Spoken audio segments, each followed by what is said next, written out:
Shalom, selamat pagi jemaat yang dikasihi Tuhan. Bersyukur kita hari ini dalam persekutuan doa Selasa kita dapat kembali bersama-sama saling meneguhkan satu dengan yang lainnya, khususnya lewat pujian, lewat firman, dan sharing yang mungkin nanti kita akan lakukan. Kita akan memuji Tuhan terlebih dahulu, karena hari ini kita masih bisa menghirup nafas di dalam tubuh kita melalui hidung, maka kita bersuka cita karena Tuhan masih memberikan penyertaan, masih memberikan cinta kasih-Nya. Untuk itu kita akan pujikan berlimpah sukacita di hatiku.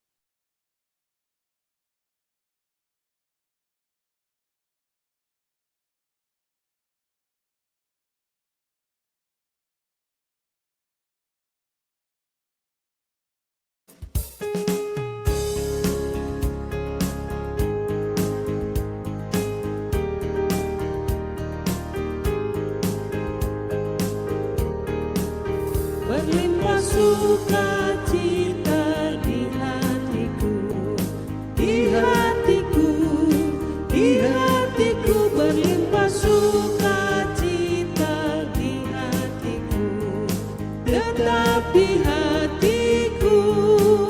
Aku bersyukur, bersukacita, kasih Tuhan diam di dalamku.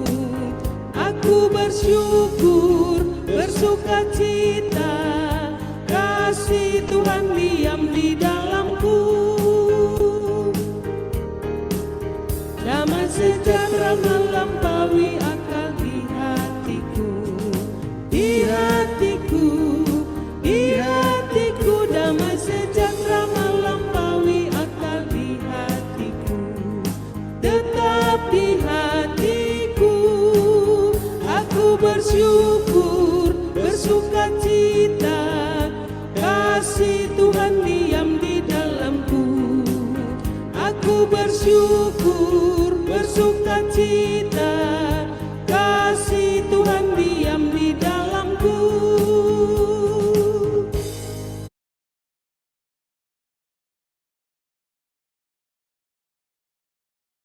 Oke, keluar ya suaranya tadi ya, Bu Ratna ya. Oke, mari Bapak Ibu terkasih, kita bersatu di dalam doa. Bersyukur ya Bapak, karena cinta kasih Tuhan, sukacita dari Tuhan melimpah di hati kami, bukan karena kuat hebat kami, tapi karena Tuhan yang terus memberikan penyertaan, memberikan sukacita, serta kasih, sehingga kami tetap merayakan kehidupan kami dengan cinta Tuhan. Terima kasih ya Bapak, dengan rasa syukur dan sukacita ini, kami ingin bersekutu dan mendengarkan firman Tuhan, saling meneguhkan, mendoakan, ini semua sebagai wujud kami terus mau dituntun oleh Tuhan. Untuk itu berbicaralah ya Bapa kepada kami anak-anak-Mu, kiranya Roh Kudus Tuhan menolong kami untuk memahami, mengerti, dan melakukannya di dalam kehidupan kami sehari-hari. Di dalam nama Tuhan Yesus kami berdoa dan mengucap syukur. Amin. Jemaat yang terkasih, sebelum kita membaca Alkitab, satu lagu kita akan pujikan untuk memohon kepada Tuhan agar memenuhi hati kita. Kita akan pujikan lagu yang berjudul Penuhi Hatiku. Penuhi Hidupku. Kita akan pujikan bersama-sama.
Hidupku bagai bejana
Kiranya firman Tuhan yang akan kita renungkan pada hari ini semakin memenuhkan hati kita, hidup kita dengan tuntunan Tuhan.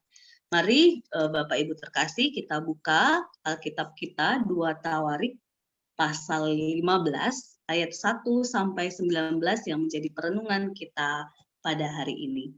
Monggo Bapak Ibu terkasih, kita baca secara urutan sesuai berkat ataupun ayat yang kita akan baca. Monggo Bapak terkasih Pak Bri.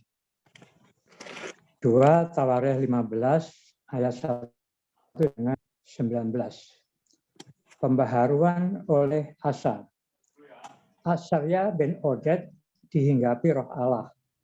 Ia pergi menemui Asa dan berkata kepadanya, dengarlah kepadaku, Asa dan seluruh Yehuda dan Benjamin. Tuhan beserta dengan kamu bila mana kamu beserta dengan dia. Bila mana kamu mencarinya, ia berkenan ditemui olehmu. Tetapi bila mana kamu meninggalkannya, kamu akan ditinggalkannya. Lama sekali Israel tanpa Allah yang benar, tanpa ajaran daripada imam dan tanpa hukum. Tetapi dalam kesesakan mereka berbalik kepada Tuhan, Allah orang Israel. Mereka mencarinya dan ia berkenan ditemui oleh mereka. Pada zaman itu tidak dapat orang pergi dan pulang dengan selamat, karena terdapat kekacauan yang besar di antara segenap penduduk daerah-daerah. Bangsa menghancurkan bangsa, kota menghancurkan kota, karena Allah mengacaukan mereka dengan berbagai-bagai kesesakan. Tetapi kamu ini, kuatkanlah hatimu, jangan lemah semangatmu, karena ada upah bagi usahamu.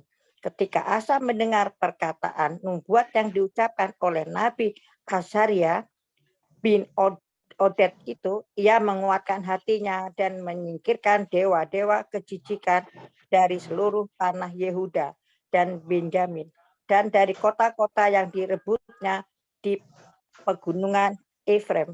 Ia membarui mezbah Tuhan yang ada di depan balai bait suci Tuhan. Ia mengumpulkan seluruh Yehuda dan Benyamin dan orang-orang Efraim, Manasye dan Simeon yang tinggal di antara mereka sebagai orang asing.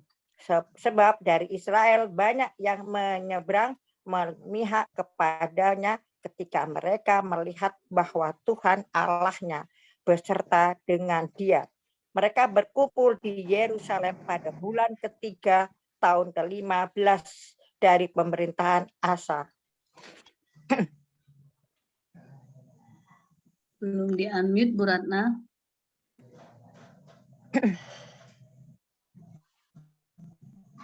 Ayat yang ke-11, pada hari itu mereka mempersembahkan kepada Tuhan 700 lembu sapi dan 7.000 kambing domba dari jarahan yang mereka bawa pulang. Mereka mengadakan perjanjian untuk mencari Tuhan, Allah nenek moyang mereka, dengan segenap hati dan jiwa. Setiap orang, baik anak-anak atau orang dewasa, baik laki-laki ataupun perempuan yang tidak mencari Tuhan, Allah Israel, harus dihukum mati.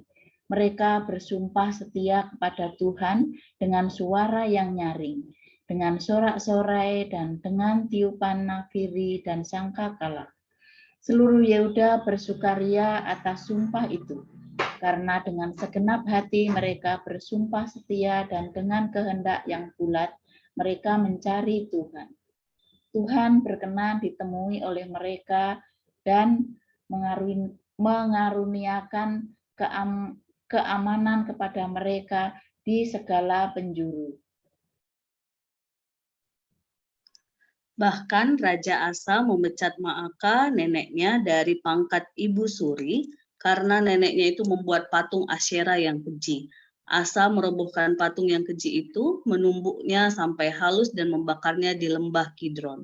Sekalipun bukit-bukit pengorbanan tidak dijauhkan dari Israel, namun hati Asa tulus ikhlas sepanjang umurnya. Ia membawa persembahan-persembahan kudus ayahnya dan persembahan-persembahan kudusnya sendiri ke rumah Allah yakni emas dan perak serta barang-barang lain. Tidak ada perang sampai pada tahun ke-35 pemerintahan Asa. Demikianlah firman Tuhan. Yang berbahagia adalah setiap kita yang merenungkan dan melakukannya dalam kehidupan sehari-hari. Amin. Bapak Ibu terkasih, kita bersyukur karena firman hari ini kembali ingin meneguhkan kita untuk melihat bagaimana sebuah ketekunan dan keberanian dalam menerima panggilan Tuhan. Karena biasanya firman Tuhan yang menjadi perenungan setiap harinya itu masih berkaitan dengan tema besar di hari Minggu. Dan ini ada satu contoh real dari Alkitab kita, dari pengalaman seorang raja Asa yang ia menerima pesan, mandat dari Tuhan, dan ia melakukannya. Jadi Bapak Ibu terkasih, konteks dari kitab 2 Tawarik ini merupakan salah satu kitab yang menceritakan bagaimana pengalaman kerajaan Israel yang dalam konteks saat itu mungkin sudah kita tahu bersama-sama bahwa Raja Israel ini terbagi menjadi 2, dan Asa ini salah satu bagian dari salah satu kerajaan, yaitu kerajaan Yehuda, yang sebelumnya orang tuanya adalah Abia, seorang Raja Abia dari Yehuda yang dia meninggal, dan anaknya adalah Asa ini yang menjadi pembacaan kita di pasal 15 ini. Dalam konteks Alkitab 2 Tawarik, Asa digambarkan sebagai raja yang baik, yang mengikuti Tuhan dan mau menyingkirkan tempat pemujaan berhala dari wilayah Yehuda. Di pasal 14 di sebelumnya itu diceritakan bagaimana Asa ini dia orang yang setia mengikut kepada Tuhan, bahkan ketika ia dengan kesetiaannya, ketika ia menghadapi Raja Zerah dari Ethiopia, Allah memberikan kemenangan kepada Asa. Nah, di pasal yang kita baca hari ini, seorang nabi mendorong Asa untuk mengikuti Tuhan dengan menjelaskan apa yang harus ia lakukan, apa yang harus dia perbuat bagi umatnya ataupun bangsa yang ia pimpin.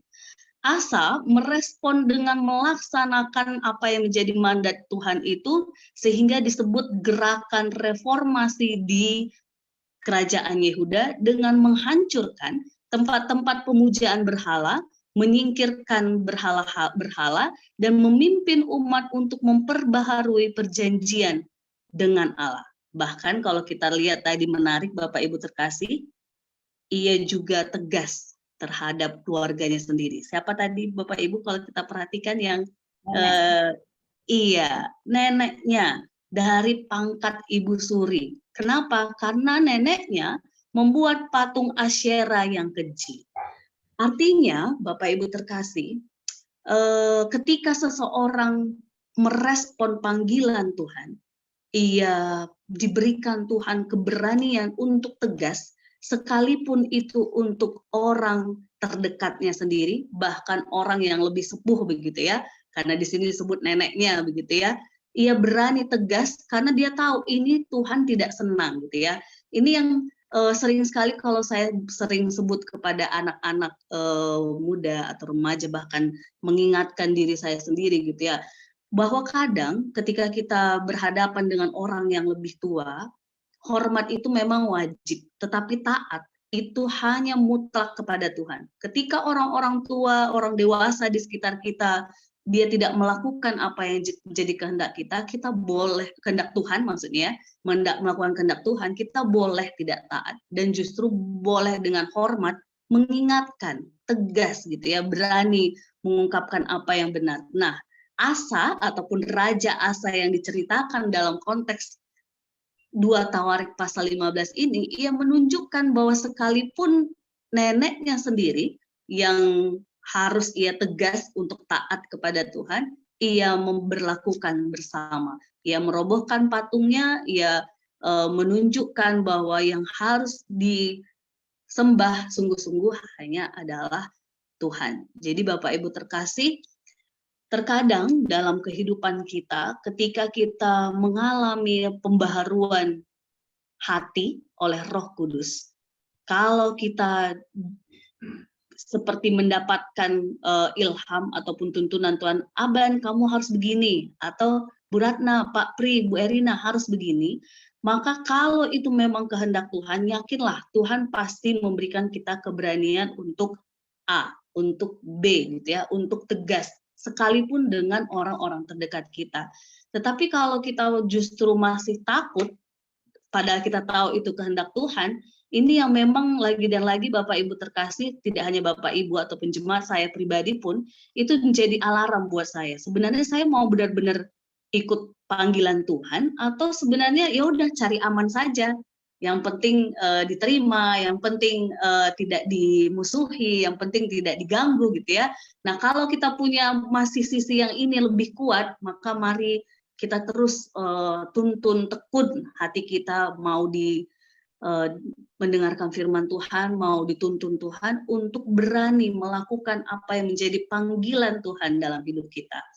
Kalau Raja Asa dia mendapat panggilan untuk mereformasi umat di bangsa kerajaan Yehuda, kita pun pasti punya reformasi yang harus kita lakukan, entah di diri kita sendiri, di keluarga kita, di gereja, di masyarakat, yang kalau Tuhan bilang A yang harus dilakukan, selama itu sesuai kehendak Tuhan, kita harus tekun dan berani memperjuangkannya. Selama itu sesuai dengan apa yang Tuhan tuntun, yakinlah itu akan menjadi berkat. Karena kalau tadi Raja Asa, kita perhatikan Bapak Ibu terkasih, ini firman sendiri yang mencatat begitu ya. Ketika Raja Asa setia apa yang menjadi kehendak Tuhan, ayat 19 mengatakan, tidak ada perang sampai pada tahun ke-35 pemerintahan Asa. Artinya, Tuhan sungguh-sungguh memberikan perlindungan, kedamaian, tuntunan kepada Raja Asa, sehingga selama ia memimpin 35 tahun, benar-benar damai bangsa itu. Jadi Bapak Ibu terkasih, di sini pun kita diteguhkan bahwa kalau saat ini mungkin kita merasa, Bu Aban, keluargaku nggak damai, keluargaku kacau, mungkin konteks di mana kita bekerja atau kita berpelayanan atau di masyarakat, tidak begini, tidak begitu, maka hari ini kita akan diingatkan Tuhan, ayo reformasi dirimu di dalam Tuhan, reformasi keluarga kita di dalam Tuhan, reformasi gereja kita di dalam firman Tuhan, reformasi konteks di masyarakat yang katanya kalau udah sistem susah diubah, susah diiniin, tapi kalau kita tetap dalam Tuhan, yakinlah ada keberanian untuk mengubah begitu ya. Jadi Bapak Ibu terkasih, hari ini kita diteguhkan untuk mengalami reformasi di dalam Tuhan, mengalami tuntunan Tuhan, sehingga kita tetap diberikan keberanian merespon panggilan Tuhan. Untuk berani itu, maka mari kita tekun melakukan apa yang menjadi panggilan Tuhan yang kecil, sederhana, bersyukur, berdoa, mengucapkan kata-kata yang menjadi berkat buat keluarga kita, terima kasih, Tuhan memberkati, tolong, lalu apalagi Bapak Ibu permisi, banyak ya kata-kata sederhana yang itu sederhana tapi jadi berkat buat sekitar kita, maka ayo kita lakukan. Karena damai itu nyata untuk kita ketika kita berjalan dalam terang kasih Tuhan. Tuhan memampukan kita, Bapak Ibu terkasih, Tuhan menuntun kita untuk terus tekun dan berani merespon panggilan Tuhan. Amin. Bagi kita yang di Zoom, kami akan saling sharing. Bagi Bapak Ibu terkasih yang ada di rumah, boleh saling sharing dengan keluarga, dengan sahabat, teman, atau anak gitu ya. Kalau sendiri boleh berdoa sendiri supaya reformasi ataupun perubahan dalam diri kita terus dituntun oleh Tuhan. Sebelum saya tutup yang direkam ini, kita bersatu di dalam doa. Bapa, kami bersyukur buat firman Tuhan yang meneguhkan kami untuk mendengar apa yang menjadi tuntunan Tuhan, panggilan Tuhan lewat firman, lewat orang-orang di sekitar kami, sehingga kami tahu apa yang harus kami ubah, apa yang harus kami lakukan, sehingga kami tetap menunjukkan kesetiaan kami kepada Tuhan, kami tetap terus mau diubahkan Tuhan, dituntun Tuhan, sehingga diri kami, keluarga kami, gereja, dan masyarakat di mana kami berada diberkati Tuhan. Dan kami mengalami terus yang menjadi kedamaian, sukacita di dalam kehidupan kami bersama-sama orang di sekitar kami. Tuntun kami ya Tuhan, karena dengan kami mau mengubah diri dan banyak hal di sekitar kami di dalam cinta kasih Tuhan, maka Tuhan berkenan untuk senantiasa juga memberkati, memberikan kedamaian dan tuntunan bagi setiap kami, pribadi lepas pribadi. Terima kasih ya Tuhan, inilah syukur kami atas firman yang kami terima. Kami yakin dan percaya Roh Kudus Tuhan menuntun kami untuk berjalan dalam terang kasih Tuhan. Amin.